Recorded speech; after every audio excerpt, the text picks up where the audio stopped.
Let's pray. Let's pray first so we can ready our minds and our hearts for God's word.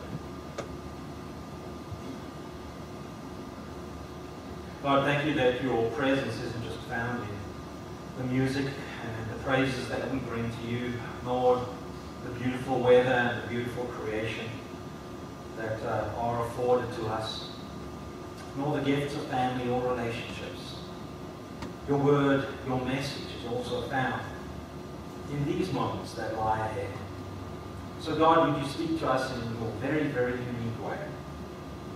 Speak into our lives and our hearts so that we may leave here as different people. I humbly ask, God, that you would use my mouth and my words to accomplish your end. Amen. In case you don't know it, I have a passion for vehicles, pretty much anything that has wheels on it. That would include, I don't know, shopping carts, whatever, mining trucks, construction equipment. But one of the things I really do enjoy is motor racing. In fact, Terry often argues that about 2/3 of our DVR is motor racing stuff. Well, for me, that's not just motor racing stuff. It's important and contextual and enjoyment and relaxing, all of that sort of thing. So why not, I thought, do a sermon series on motor racing? I was encouraged by some of my friends, strangely enough, who also like it, to do this series. So what we're going to do is spend a few weeks based around the flags that they show at motor races. If you've ever watched a race on TV or been to one, you'll see that every now and then they throw out a flag. Probably the one we're most used to is the checkered flag at the end of the race, and what we'll do is we're going to work this series through Memorial Day weekend, which is the weekend that the Indy 500 runs. But today we're going to start with the green flag. No coincidence. So now I know some of you may say, you know, motor racing is so boring. I mean, you're just watching cars go round and round and round. Well, let's consider what maybe your favorite sport, okay? Maybe you're into tennis.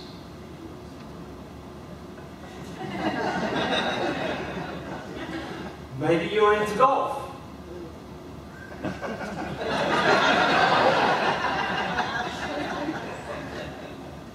Maybe you're into football.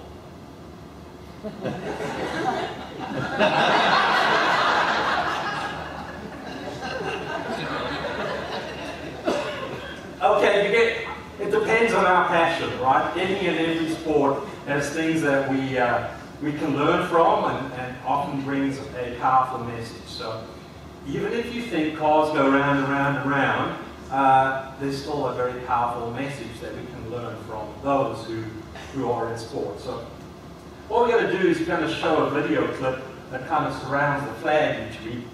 This one is the start of this year's Daytona 500. It's Nascar, just like there are many different ball games. You may have your favorites and your least favorites. I can't say Nascar is high up among there, and I better hide behind the table because I'm going to have all things pelted at me from our Nascar fans. But the Daytona 500 is the big opening event of the year. So what you're going to see in this 4-minute video clip is all the hype that leads up to the green flag being dropped, and the green flag, obviously, maybe it's not obvious, is the flag that is shown to start the race. The green flag is waved at the cars as they come by, and then it's time to go.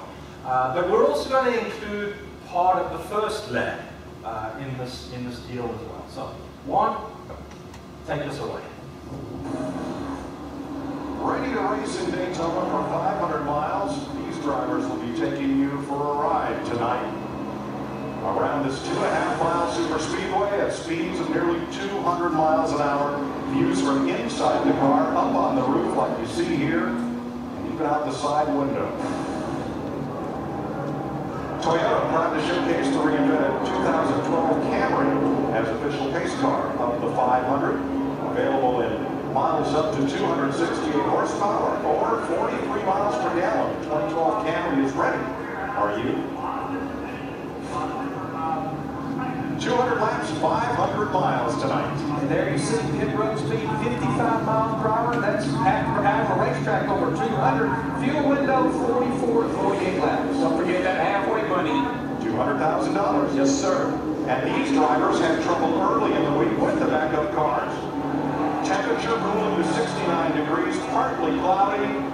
Rain, stay away. As we're ready to start the Great American Race in Monday prime time on Fox. Yes, sir. We've already talked about it. She's going to be a wild one. We're going to see some sparks fly. We got to get this baby started.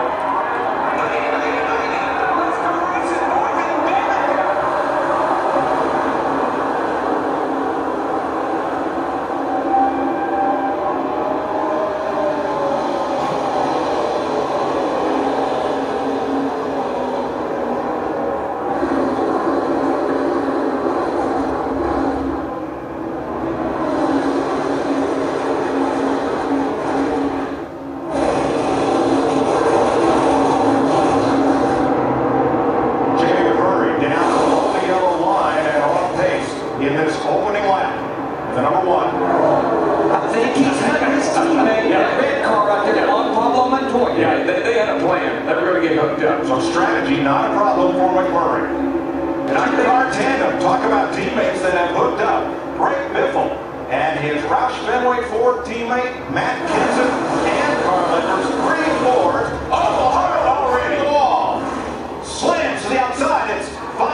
I'm a little worried about Jimmy. He took a hard lick right in the door, and there's the HenryCar.com Chevrolet of Kurt Busch. He's got damage. 1 lap and 600 feet, and it's calamity. Oh my God. Just want you to know this sermon is brought to you by the proud motor car company Toyota. The green flag of life doesn't start when you, or doesn't just start when you are born. The green flag of life certainly starts at that point, but there are actually many different green flags in your life. I'm sure if you think back of your life is divided up into chapters. Okay? So probably for you guys, there was the pre-K life, and then there was elementary school, and then there was teenager life, and then there was the day you started off to your parents. Different chapters in your life. For me, very, very different chapters. My life living in South Africa, and then coming to the United States. Those were two distinct chapters in my life. I went through a divorce many, many years ago, and then got remarried. Those are two very, very different chapters in my life. The latter one is a lot better to read. Different churches that I've been appointed to. Those are different chapters in my life. And each of those chapters started with a green flag. It was a new beginning. It was a new start. So what happens in each race that you watch, if you do watch them, is that you'll see the green flag is thrown not just at the beginning of the race, but at various points through the race. Very seldom is there a race where there's just one green flag. So what we're going to do with this sermon series is we're going to take it from start to finish and look at what happens during most of the races and correlate that with life. So when we start, there are things that will happen that will bring things out like caution flags or black flags. And then when the clock gets reset and the accident's cleaned up, the field goes around again and it takes a green flag. And that's what I want us to do through this series, is look at the issues that we deal with in life and look at the different flags. Those flags are shown to drivers to communicate something to them, to communicate something about their situation or something about what's about to happen. We have flags in life, right? We even use the expression, that sent up a red flag for me. There are flags that happen in our lives, and they communicate something to us. They may communicate something about what's happened. They may be communicating about something that's happening in your life right now. And those flags should invoke a response. And that's what I want us to talk about as we deal with these different issues in life. What are the things that may be warning you? What are the things that are happening around you that sometimes feel like an absolute train wreck? And how do you deal with those? How does God fit into all of those things that happen in life? So what I want us to do today is to talk about the start and to talk about various moments in life where that green flag has to be thrown again. So to do that, we're going to look at the Hebrews passage. So one, if we can go to Hebrews 12, verse 1. And what Paul is doing in writing this letter is he's talking a bit about, here are some of the things that you need to run the race of life. And he uses those words, which just happen to fit in really well with the series. Run the race of life. And what he does is he draws some parallels between the race and the lives that Christians are supposed to lead. And then he talks about some of the things that help and some of the things that hinder in that race. So there's some really powerful things. In fact, we spoke about this in our Heaven and Angels Bible study group a few weeks ago. It says, therefore, since we are surrounded by such a great cloud of witnesses, that's a really positive thing, right? Paul is saying those who have died, those who have gone on before us, in his analogy, are in the stands cheering us on through life. So it's not just your family or your friends here that are encouraging you, that are supporting you. It's not just your church family that is there around for you to celebrate victories and to help you through tough spots. Paul says there's this great group of people that you and I cannot see, people who have died and gone before us. They are encouraging us. There are fellow Christians whom you cannot see, who have died, who have gone before you, that are encouraging you through life. And some people argue, well, that passage is just talking about martyrs, people who died through their faith. No, it's not. It's talking about everyone. Everyone who has died as a Christian is encouraging you as a Christian in your race through life. Those are wonderful, wonderful things. He also says one of the things that helps is who Jesus is and what Jesus has done. We'll talk about that in a moment. But then Paul talks about some things that we need to be careful of. He says, let us throw off everything that hinders and the sin that so easily entangles. I want you to notice those are two different things.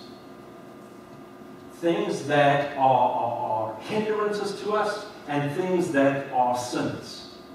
And the things that often hinder us are the things that become overwhelming, or the really stupid decisions that we make sometimes in life. They're not necessarily sin. They're just things that we get entrenched in that make life very, very difficult to move through.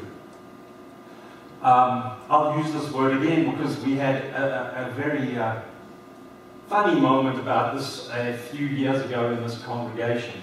I was talking about, as I will talk about now, that sometimes life becomes very difficult to walk through. And what I said in the message was, it's like trying to walk through treacle.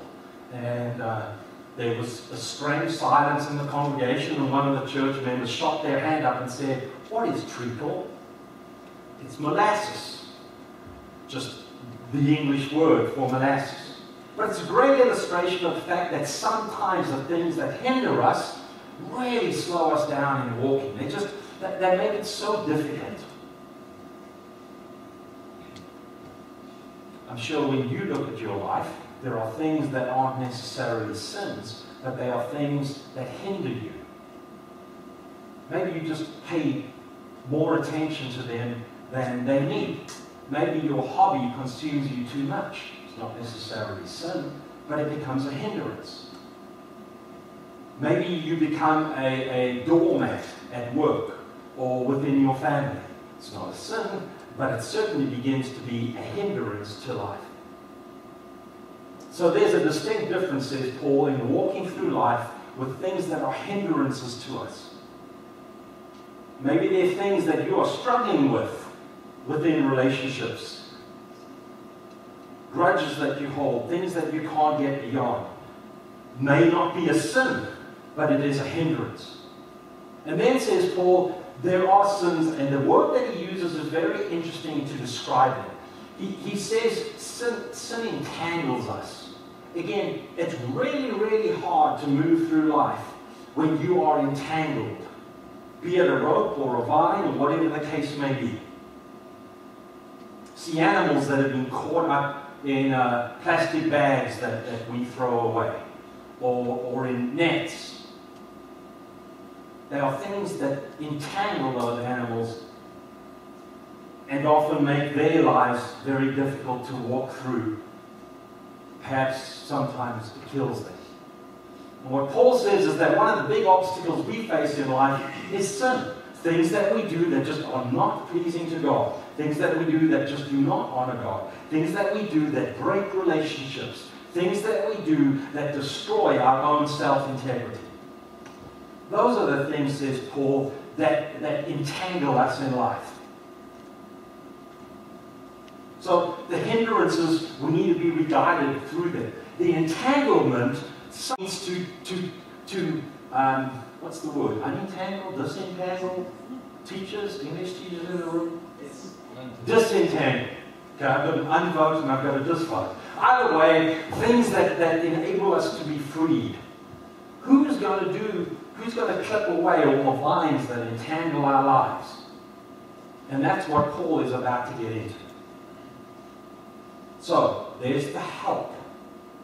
Those who encourage us. Not just the people we can see, but those who have gone on before us. Then there are the things that slow us down, hindrances, and sin. But there's hope. And here are some of the things that Paul says will help you walk through life. So let's go through them one at a time. Firstly, the bottom part of the last sentence of verse 1 says, and let us run. So the first way to get through life is to run. Now some of you may be saying, the word and my body don't quite connect with each other. Alright? Well, I think Paul's point is that you move through life. Keep on going. Keep on moving.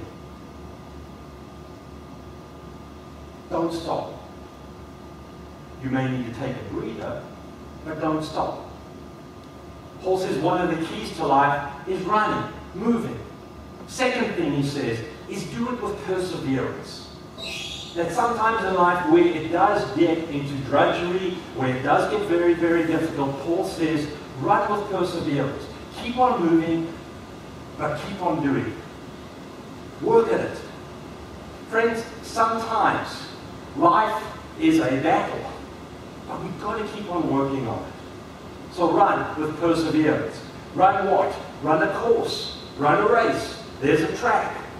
There's plenty of places you shouldn't go, or plenty of places you can go. There are rules in motor racing as to the track you've got to race on. You can't go below the yellow line in certain places. In other races, drivers try to cut corners, literally. And they do one of two things. They destroy their car, or they get in front of the guy that they try to overtake, and then promptly get hauled into the pit the next lap round to take a bit of a breather. Run the course, as Paul, that is marked out for you. God has a desire and a direction for you. Go for it. So let's go to verse 2. Here's some other things Paul says you need to do in working your way through life. Keep your eyes fixed on Christ. Keep your eyes fixed on Christ. There are other distractions. Okay? One of the things that they teach for race car drivers is drive your own race. Drive the course that is marked out for you. There'll be other distractions. Other people wanting you to run in a different direction. So what can happen sometimes is when one driver is behind another and they get fixated on the driver that's in front of them, they just end up making the mistakes that the guy in front of them has made. There are other people that are calling us for our eyes to be fixed on them. And what Paul says is there's one person who knows that track perfectly. Keep your eyes fixed on him. There is one guy who knows where the course is marked out. In the moments of darkness when we can't always figure it out, or in the moment of distraction where it becomes very, very hard to know the lines. Or in the moments when your life just seems to go into a spin and you can't even know which direction you're going. And Paul says, all of that time, through all of those things, there is one race car driver you need to keep your eyes fixed on, and that is Christ. Okay? So right, keep moving. Do it with perseverance. Keep your eyes fixed on Christ. And then he expounds it into two other things. He says, Jesus is the pioneer and the perfecter of our faith. Remember who he is. Christ is the pioneer, someone who's gone before us. Jesus has lived the life that we live. The God whom we worship in Christ is not some ethereal being disconnected from the lives that we live. Here's the incredible thing. Christ has lived your life. He may not have had these same moments. He may not have had to write a tax test. He may not have to be in the same boardroom as you, but he's experienced those emotions. He's experienced what it's like to be in that situation. Christ is the pioneer, the one who has gone before us. He's also the perfecter of our faith. He helps us to become more and more like him. Then Paul says, okay, keep your eyes fixed on who Jesus is, but now you also need to keep your eyes fixed on what it is that Christ has done. And what it is that Christ has done is that he endured the cross, scorning its shame, so that he can sit down at the right hand of God's throne. He died on the cross. He didn't do it out of obligation. He didn't do it because he was manipulated to do it. He did it out of joy. That joy comes for the love of who we are and the love as to who we are as individuals. That was the joy that Christ did it with. It doesn't mean it didn't cost him anything. It doesn't mean that it was very painful. It doesn't mean that it was shameful. It doesn't mean that he wasn't scorned. What it means is that Christ had a motive in dying, and his motive was you. And what he hoped for in that was that you would experience God in a new and different way in connecting with him. So remember who Christ is. The pioneer, the perfecter, the one who loves you very deeply. Remember what it is that Christ has done. He has lived life in the way that you have lived it. He died on a cross so that your sin could be dealt with, to enable you to better engage with God. To clear the path, to disentangle all of the stuff that goes on. And then he says, if we go to the next verse, consider Christ who endured all of these things through sinners, so that you will not grow weary, nor that you would lose heart. And growing weary there doesn't mean getting tired. Sometimes life is tiresome, let's face it. Growing weary is what Paul's saying there is, don't let life wear you down. You may get tired, but don't get worn down to a no one. And then the last thing Paul says is, don't lose heart. Don't give up. Friends, no matter what you're going through, don't give up. In the Daytona 500 this year, on the very first lap, a whole lot of drivers were knocked out. But they didn't give up. Some of them got back into that race and were shown another green flag so that they could start again. Others of them, their car was so badly wrecked that they couldn't start that race, but they were sure there for the next one. Don't give up. There are things that will happen that will be wrecks. There are things that will happen that will be a hindrance, that your car just won't be able to keep up with the pack. But there will always be another green flag. somehow God has the knack of being able to take our situations in life and who we are in life and put us back together, gather us up so that we can get another shot at it. So that once again, the green flag can be waved in our lives. With God, it's not just a one-time deal. No matter who you are, what you've gone through, God has plenty of green flags. And if you are willing to allow Him to work within your life, to fix up the damage so that you can start again,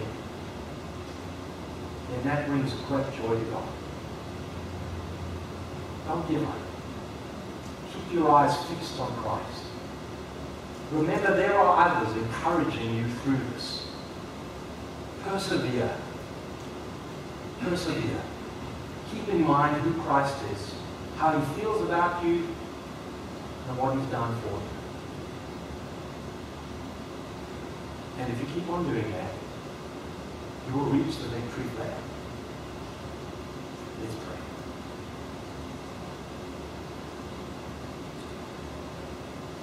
God, thank you that you care enough to be involved.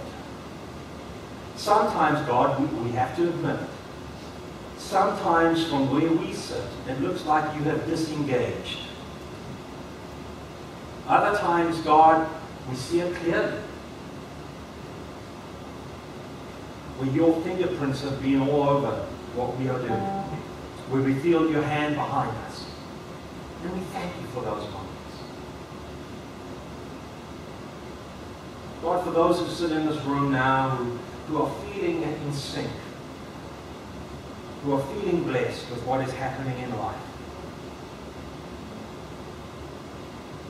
would you encourage them to encourage us?